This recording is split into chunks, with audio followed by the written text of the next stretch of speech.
My roots and educational background was in the accounting discipline, so just being very granular and having that obsessive attention to detail, it just feels like this is the right sandbox for me to play in for my career.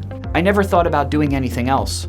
So when I formed Gerstein Fisher in 1992, it was just the most natural thing. It never occurred to me that I'd have done anything else. If you're going to do something every single day of your life, you better really love it. It's something that allows me to do everything that I love most, and I consider that an incredible privilege. Early on, when I was growing up and could hear my grandmother lament the fact that she lacked someone to help her navigate things when my grandfather passed away, I never wanted to be in that circumstance, but I also wanted to help others who were. If I had to describe my approach to service in one word, I would say that the term would be collaborative, and also collaboration with my own personal family and figuring out that balance as well. If you're trying to create a service model, and let's just say you're in a restaurant and your glass is empty with water, you don't want to have to ask for that water glass to be filled. We want our clients not to have to ask to get the service that they need. The one word I would use to describe my approach to service would be personal. When I work with my clients to create a plan for them, it has to be unique, it has to be flexible, and it has to be personal unto them. Our approach to service is tenacious.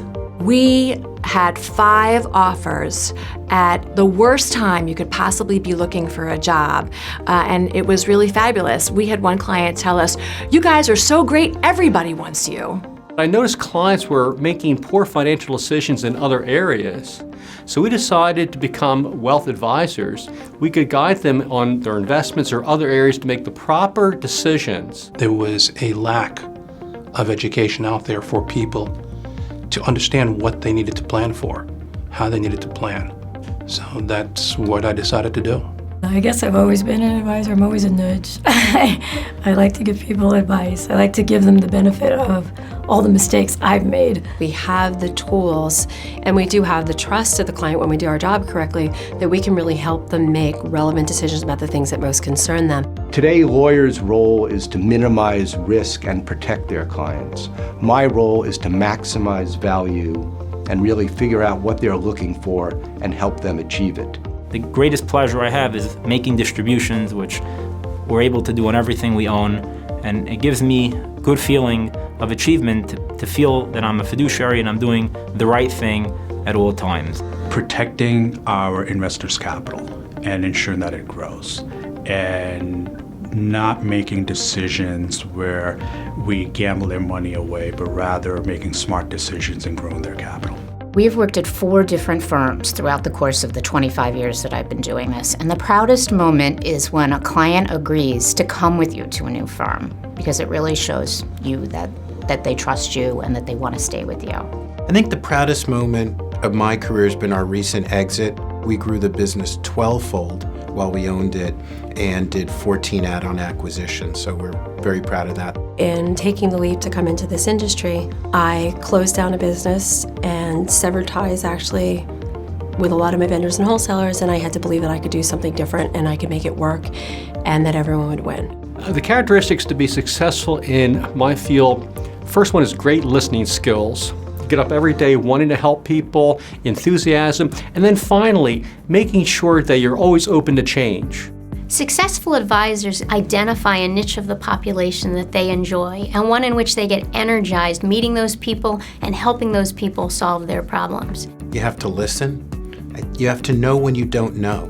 If I'm an advisor, I can always have an opinion, but if you're really an investor, you have to say, you know what, I don't know enough. So you have to have that maturity. Conviction and belief.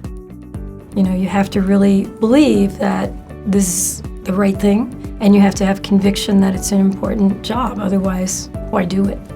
To be successful as an investment manager, I think that people need to be very calm, reasoned, thoughtful, and analytical. So there's 2 things. You have to listen well and understand what's important, and then you have to be creative in figuring out how to get the deal done. Perseverance. If you win at something, the victory is short, but you also have to make sure that there's another victory. But if you fall down, you have to pick yourself up. I feel that the best way that I can help to develop the future generation of financial advisors in the profession is to help instill the enthusiasm that I feel for this profession in that next generation. Example that I often like to give is one has to look at life like a ladder. You have to have a firm foundation, and when you think you hit the goal, you have to look up and see that the ladder's pointed higher. I would say the first thing that you need to do is leave your ego and envy at the door. You have to be on top of every detail all the time to make sure that you're executing flawlessly. There are so many characteristics it takes. You need to be loyal, you need to be an advocate, you need to be non-judgmental, creative, so many characteristics we need to be successful. There's a lack of young people of all kinds coming into what is a wonderful industry. I think it's very important to help mentor young people and talk to them about what this industry represents. The next generation for us is something that the partners speak about a lot. It used to be sales, sales, sales. Today, a good consultative person, someone who can consult and not sell, is more valuable. I spend a significant amount of time mentoring the next generation of financial industry leaders. It's incredibly important to teach these young people business acumen, and I feel it's my responsibility with each person in our firm to do that.